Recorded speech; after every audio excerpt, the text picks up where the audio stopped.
Good morning everyone. It man Anji. చిన్న సంఘటన జరిగిన సంఘటన చెప్తా. యాక్చువల్గా మాది ఒక చిన్న గ్రామం, రాయలసీమ ప్రాంతంలో మారుమూల గ్రామం. ఆ గ్రామంలో యూత్కి చదువు కొదవలేదు. అందరూ ఎంఎస్సి బీఈడి, ఎంఏ బీఈడి, మంచి జాబర్స్, టీచర్స్ అంతా గవర్నమెంట్ జాబ్ కొట్టారు. అందరూ హ్యాపీగా ఉన్నారు.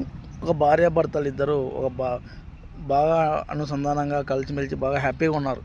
ఒకరు లేకుంటే ఒకరు తోడుగా ఎంత హ్యాపీగా ఉన్నారంటే వాళ్ళని చూసి చాలామంది జలసి వచ్చేది. ఎంత బాగున్నారా ఇంత పెద్ద వయసులో కూడా అనుకున్నారు.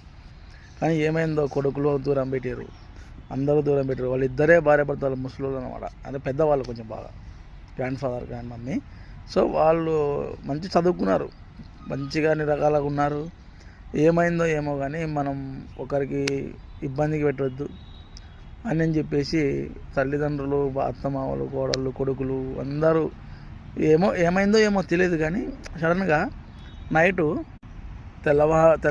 తెల్లవారుజామున పాయిజన్ తాగారు ఇద్దరు భార్యాభర్తలు. ఎందుకంటే అవసరం భర్తకు బాగాలేకుంటే భార్య చేయాలి, భార్య బాగాలేకుంటే భర్త చేయాలి కదా.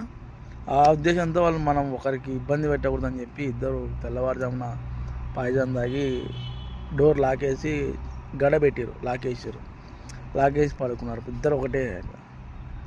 పొద్దున్న లేచి చూస్తే షాక్. ఊరు జనం అంతా అల్లకొల్లకం.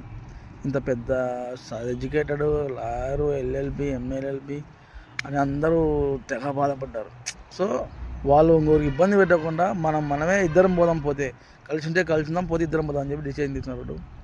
ఊర్లో అసలు గ్రేట్, చాలా ఇన్స్పిరేషన్ వాళ్ళు అన్నట్టు. Really like this. So short but every person inspiration అండి.